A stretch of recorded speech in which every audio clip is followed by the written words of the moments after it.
Welcome to the debut episode of the book review of Undeserved Rights, a book that was launched on the 30th of June 2023 in Moscow. And today we're just going to have a sit down to basically just go through the pages of the book and just hear what other people have to say and how basically they understood the book and what impact it left on their lives and what other real life situations it can help them relate to. So whether you have read the book already or you are eager to read it or you're about to read it, I hope this conversation is going to be helpful and impactful to you and obviously help you understand the book in a more deeper sense. So my name is Joseph, the author of Undeserved Rights, and with me I have... my name is Temwani Nyirenda, Zambian obviously, come from the same place. Been in Moscow for quite some time, graduated my bachelor in medicine and surgery recently, and this book, honestly, is an amazing read. I fell in love with it from the first chapter, like that's from the get-go, so yeah. Interested to talk about it a lot, man. You've done a really good thing with this book, honestly. Great, thanks for coming. Yes. And Poppy from South Africa. Been in Moscow also a really long time. I read this book and I won't say this, but I generally, when I get to books, I'm always like, it's something that, I need to do or consciously decide to read a book and, okay, today we need to sit down. And I read this book and it was a really easy read, so I really enjoyed it. It was amazing. Great, thank you for coming. Okay, so let's get the ball rolling. Yep. What would you say strike you the hardest or the most when you looked at the book or heard of it? To be honest, I like the cover itself. Yeah? Yeah, whoever helped you doing the designing, they did an amazing job. In case you guys haven't yet seen it, look at it. Yeah, it grabs your attention, like irregardless of even the title. Before you even get into the title, the image itself is going to make you be curious to what's happening, what's the information I'm going to get from this book. Yeah. And the title, which I would actually want to find out with how did you coin up the whole Undeserved Rights? Like what's happened? Were you, what were you doing when the idea popped up in your head? Okay, so the most interesting part is, I think 2 or 3 chapters into the book, and then I stopped and I said, wait a minute, what's the title of this book? And I had a lot of ideas, It's like when you're trying to come up with a signature, I don't know. You try 1,000, you see the one who last after 5 tries. Yes, and then from there you pick the best. So, but what really struck me most is this notion that we have of us saying, I deserve better, I deserve this. And this usually happens maybe after a breakup or something. Yeah. And then you're like, she deserves better. She doesn't deserve it. She deserves better. She deserves better. And I don't know if we've watched a lot of Nigerian movies. We think when a person leaves you, then they're going to find this other person who is going to mistreat them, and then they're going to start suffering, and then they'll remember you. And then you should have chosen me from the get-go. So I thought and I said, when somebody says you deserve better, you don't deserve this. What do they actually mean? Do I deserve better because I'm a nice person to you? Or do I deserve something bad because I'm bad to you? Or there's actually a better scenario or understanding that needs to be put in place, or there are certain things I need to do to deserve something or not to deserve something. Yeah, and so when I sat down and I looked at what most of us as young people like to call, what we deserve, especially with rights as well. We believe we have so many rights, and a lot of people will tell you, I have the rights to this, I have the rights to that. But then when I sat down and I'm like, are we using these rights that we believe we deserve and have for their intended purpose? And it struck me to say, or I noticed that most of us are not. And I thought, we probably might not deserve these rights. What is the reason, or was there one thing that made you write this book, or was it, a lot of things happening all at once, or what was the decision? Because I feel like some people like to write, and they might write blog posts, stories, this, but you made it. A book, a physical book. Yes, and that's also the thing, it's not an electronic book, it's a physical book. So what was the main decision that made you, write or want to write this book? So I used to find myself having conversations with a lot of people, and not to say that I think I'm too smart, but I think I am. There's no such thing as confidence. Self-confidence is good. Yeah, so I used to find myself, whenever I'm having a conversation with somebody and they maybe ask me to say something, it could be chatting, and then I'll find myself writing paragraphs. Like you feel like you're in your zone. Yeah, and then I'm like, am I not sending too much? So at one point I'm like, for how long will I, maybe, you find somebody has shared something online and you want to have your opinion. You're right. Sometimes you're right and then you're like, no one really... No one is going to read it. Let me just delete it. But I found myself really engaging so much when I'm talking to somebody about certain things that I was passionate about, to an extent that I would enjoy explaining, interacting with them. If it's writing, I'll enjoy writing. Then I just asked myself, but these conversations I have with people, yes, they'll stick in the hearts and heads of these people.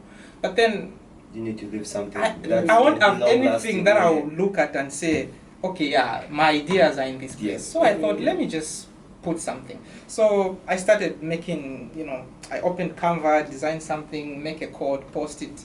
I did quite a lot of those. Then I was like, still, I can't have something. You didn't feel like it was enough. Yeah, you wanted to do more. I was like, you know what? Let me just write a book.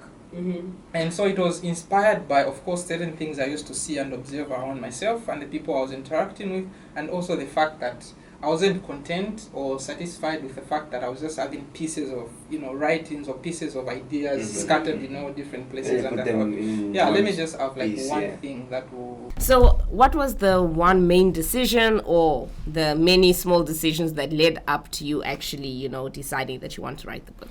Yes, so what happened was I used to find myself engaging so much in conversations with friends and colleagues.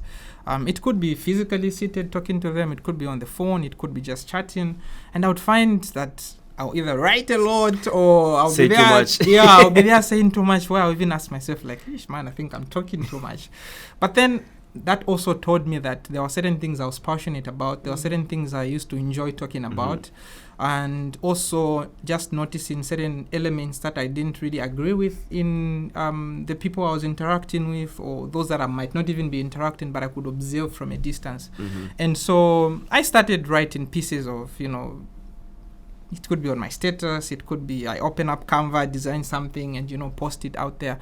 But then I thought this is like too many fragmented pieces of information where, Temwani, you find one there, maybe even take it out of context. Because this is also one thing that sometimes, even now, I avoid. There are certain times when maybe somebody posts something and I think maybe I want to add my voice to it, but I realize like, it's either I don't have enough time to like type everything to this person, or if I just type what I think needs to be said about that, it can easily be taken out of context because you need to build the story so that you understand, okay, we are moving from this place to this place. So I thought me having the ideas and being passionate about certain things that I wasn't either happy with or that I'm happy with, I thought, let me not have so many fragmented pieces of information out there.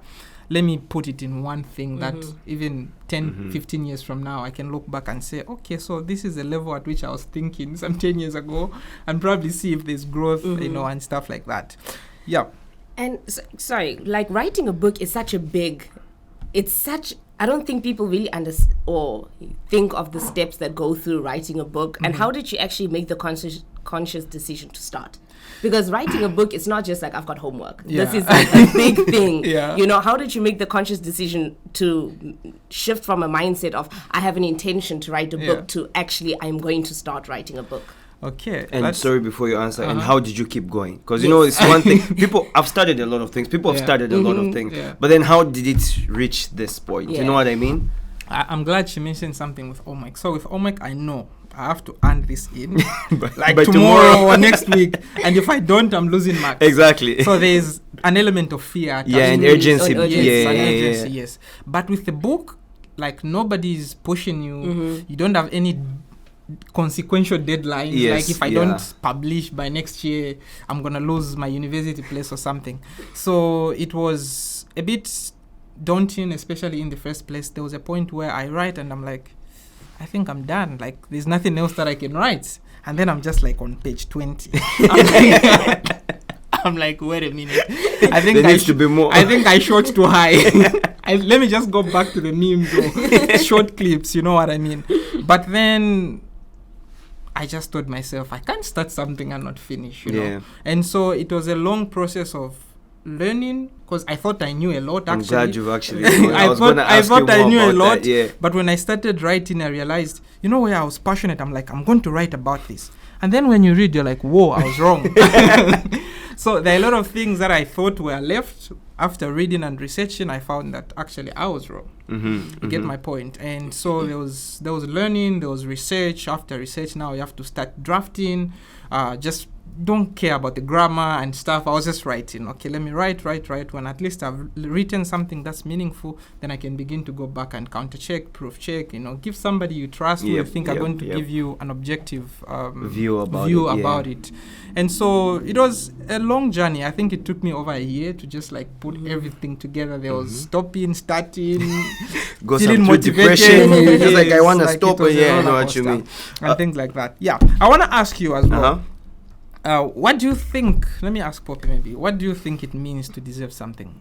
Like, that is a big what does question. it mean to deserve something? I think what we as people think when you say I deserve something, people are saying that I have done enough for this thing to be allowed to be given to me. Yeah. So if I say I deserve love, it's because I have done enough things that love should be given to me, or I deserve like to be rich, is that I have done enough things for riches to be given to me. So I think it's just a state of thinking that you have done enough for something to be given to you, which I think sometimes, which is not true. That was my next question. Like, do you think we are being genuine and fair to ourselves and the people that... Because look, when I say I deserve love, it's not like love is going to fall somewhere. Somebody has to give it to you. Give it to you. So if I think I deserve the love, and as you rightly have said, it's because I believe I've done A, B, C, D to deserve this type of maybe reciprocal action from this person. But do you think we're actually being fair to ourselves and the people we're expecting to give this love to us, the respect to us? Or we just wake up and say, you know what, I'm pretty, I deserve a good guy. I'm handsome. I get what you mean. Okay, first of all, there's a thin line between deserve and entitlement. You talked about it a bit in the book. And unfortunately, especially as the person, as the subject and the main thing, it's hard for you to know when you're feeling like you deserve something. You feel like when you're being entitled to something, right? So personally, first of all, I believe we're not in a fair world. Let me start with that. The world is not fair for anyone. Of course, there are some advantages that some people are born with inherently. For example, if you're born good looking, you can't really, choose that. You're born good looking. If you're born tall, because girls like tall guys, you know what I mean? So if you're tall, you're tall. You can't really, short guys matter. It's rough. Their lives matter too. Their lives matter too, but it's rough, you know what I mean? So there are these things that are inherent to us, but that does not, people should not be, you shouldn't determine someone's worth or how much someone deserves based on things that you didn't get to choose or you didn't really work towards to have. For example, I think people who work out and have those good bodies, they deserve, to have the hottest girl in the room kind of thing. Because my guy is going to the gym at 5 in the morning. I'm just sleeping. You know what I mean? My guy is actually putting in the work to look as good as he does. So, yes, sometimes some people should kind of get favors because of how much effort and work they've put in. But then I do not know where the line is between entitlement and deserving, because just because you helped me 10 years ago doesn't mean I have to keep helping you, for any favor you ask. At what point does it become like now someone's taking advantage of you and those kind of things? So it's really hard to know. Even talking about the guy, maybe let me ask you, Poppy, as a lady, okay, we know you didn't do anything to look this cute. Okay, like you do certain things, yes, like the once in a day. I woke up like this. No, but there's like this natural beauty thanks to mom and dad. But we know you didn't do anything. You are born like this.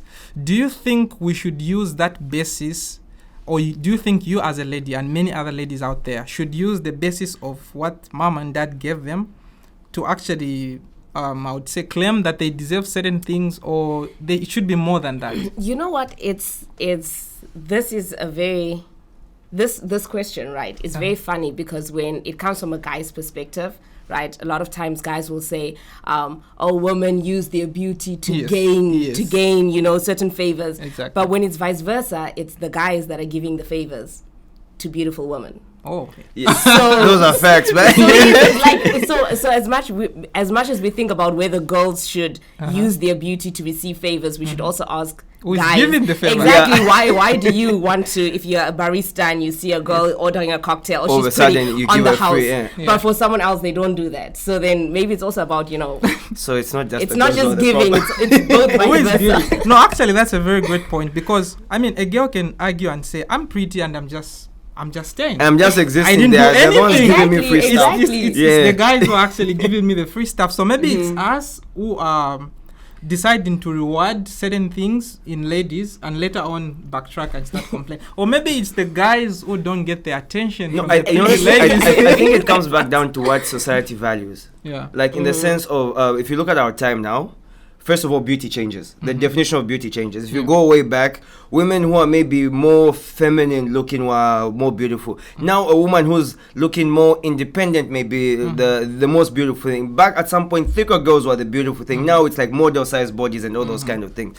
So it comes back down to what, as a society, wherever you may be, will consider what's valuable. For example, let's put a class setup, right? Let's say you're in class.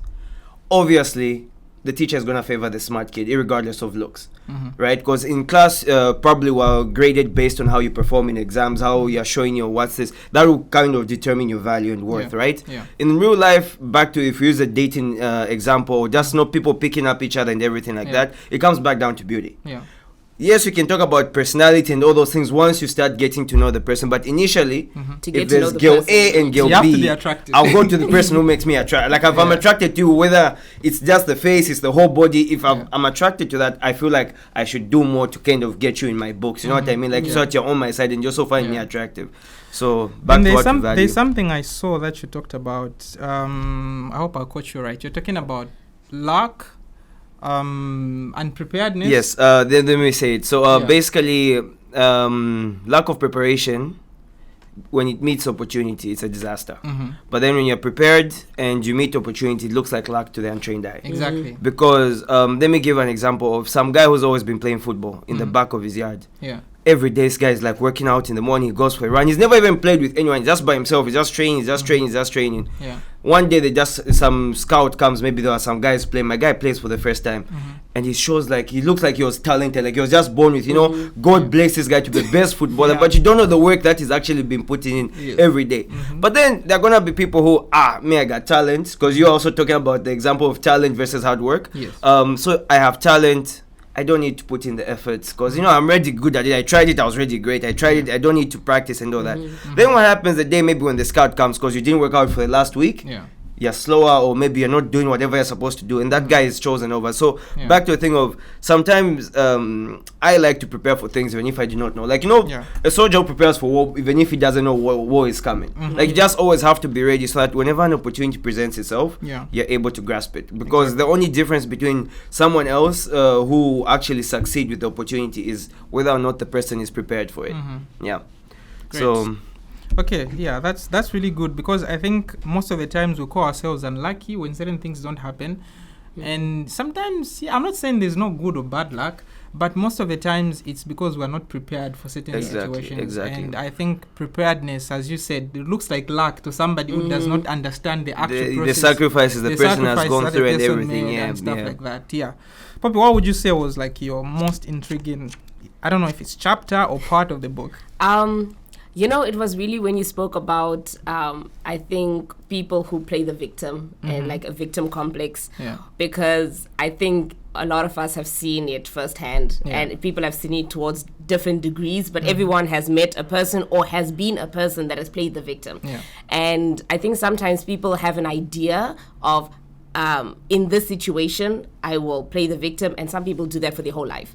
Where constantly out of every situation they play the victim. And I think once you kind of see that from the outside, it helps you also think of how you process your day, how you process things that happen to you, how you, when things happen, am I analyzing the whole situation or am I trying to exclude myself? Because that's basically what victim complex is. It's just saying that this happened, but I didn't do anything. Yeah. And like, it's not my fault. Yeah. It's so I every think other everyone else but except me. So it could never be me. It's always easier to shift blame than swallow the pill of just like, I'm the problem, I need to work on me, I should maybe fix some stuff about myself.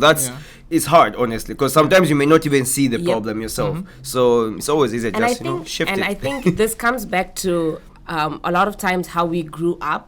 Yeah, that was my next question. Yeah, and we grow up with the mentality of you should not make mistakes and you should not, do these things. But I feel like once you make a mistake and once you understand what you don't know, it becomes so much easier for you to actually think.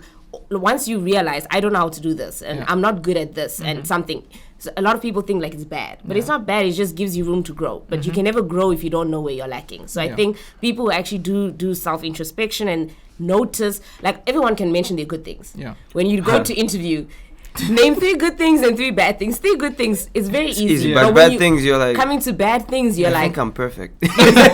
and you know that you're not. You know, but you're like, I think I'm perfect. Exactly. So now it's just about figuring out which gaps it is specifically that you need to fill. And how do you think we can move out of that? Because I think, and when you look at the way I'd placed the chapters in the book, so I started with deserving because I think that's where the root cause is. When you think you deserve something that you don't deserve, this now leads you into feeling entitled to certain things. And the moment you are entitled to certain things and if things don't work out your way, now I'm a victim. Now. The person is the one who's wrong. Yeah, now I'm a victim. So how do you think we should now be able to move away from this aspect of feeling entitled? How best should we approach situations? Of course, sometimes you write an exam and you fail.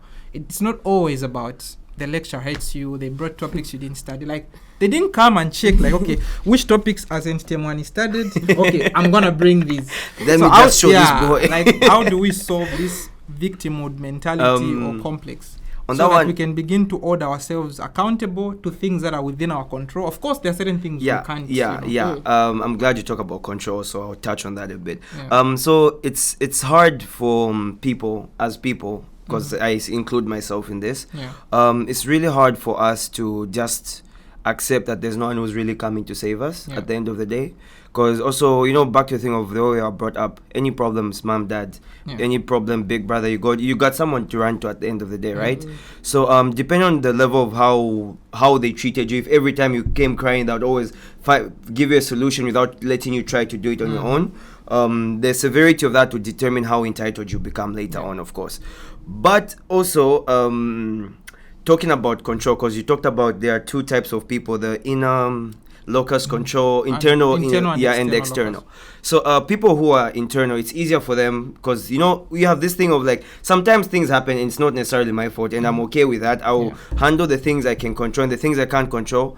Honestly, I'll never worry I'll never worry myself to a solution for that problem, right? So we're able to discern, I say we because I think I'm one of them. We're able to discern things that are in your control and some things that are not. If it's not in your control, honestly, worrying about it will never really do anything. It will just make you more depressed, more anxious about everything happening. So back to the question of how can we work on people being less entitled. I think just spending more time with yourself and getting to actually know yourself, because you will never, it sounds like a strange language when someone's telling you entitled and you can't say it. It will always just sound like someone speaking a foreign language to you until you step back and actually look at stuff. Back to the thing of, I'm glad you learned more than you thought before you actually started writing the book. So stuff like that, when you start doing certain things and getting to know yourself, I think you start to see things that people have been pointing out, but you are too maybe self-absorbed or too self-centered to actually see them.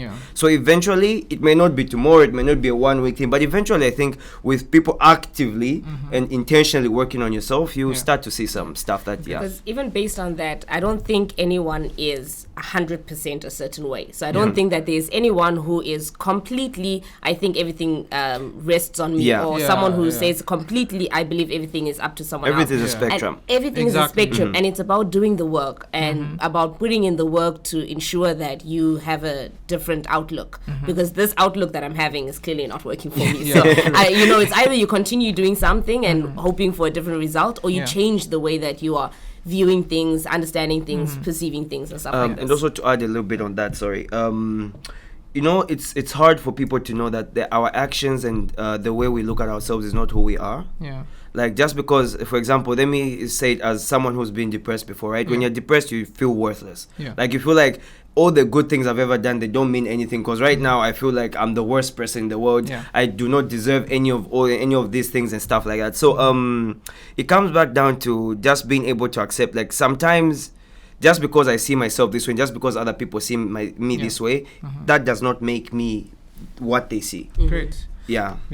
I don't know. I wish we can stay here for hours and hours. Lastly, I'm going to ask you what your favorite meme is from the last part. Blame it on the alcohol. Yeah. Blame it on the alcohol. And how do you think this can affect a sense of responsibility? It comes back down to, I think, the whole thing of shifting blame.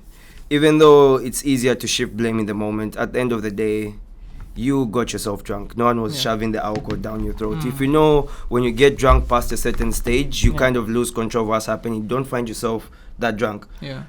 Know your limits. If it's 2 bottles you gotta drink of whatever, drink that and stop there. Don't like, like at the end of the thing of let's see where the night goes. Yes, like let's just see until the wallet stops working or something like that. No, like you need to put boundaries and control yourself in these things, because at the end of the day, again, you'll be responsible for your actions, regardless of whether you go drunk with your friends. You're the person who got, your problems will affect you. Their problems may not directly affect you. Even if all of you get like caught or whatever kind of thing, your actions, you'll be responsible for that. In law, society, and even people, like, they'll still hold you responsible. And you also have to understand that you need to hold yourself responsible on that part. Yep. Probably.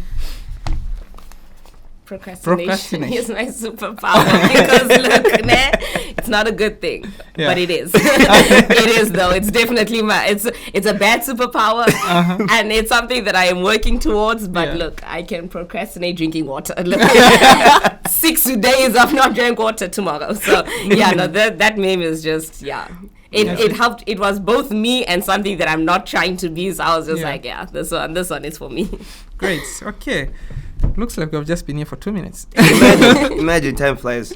But thank you so much, guys, for finding time to sit with me. And thank you for giving us this amazing book, man. Like, it's honestly great. It's one of those books that, like The Alchemist, that you keep reading and reading, because every time you read it, you learn something new. I feel like it's one of those books. I was about to say, whoever's going to read this book, this is not a book that you should read once or twice. Like, I feel like every time you constantly read it, you're going to find something new, and which is honestly the best thing. And it's such an easy read. So this is for people who do like to read, like him, and people who might not like to read that much, like me. It was an amazing book. It had so much, like, there was always an extra layer the more you read it on. So 10 out of 10 for me. All right. Thank you so much. Thank you for having us, man. Thank you so much. All right. So we've come to the end of our first episode. Sit down, book review, call it whatever you want to call it. I hope you enjoyed. I hope you found some more insights. And see you next time. I'm going to have another group that I'm going to sit down with, and obviously also see how best we can go about and review what their experience was reading the book. For now, thank you so much, and hope you deserve the rights you have. Don't be the one who is undeserving. Bye-bye, guys. Thank you so much.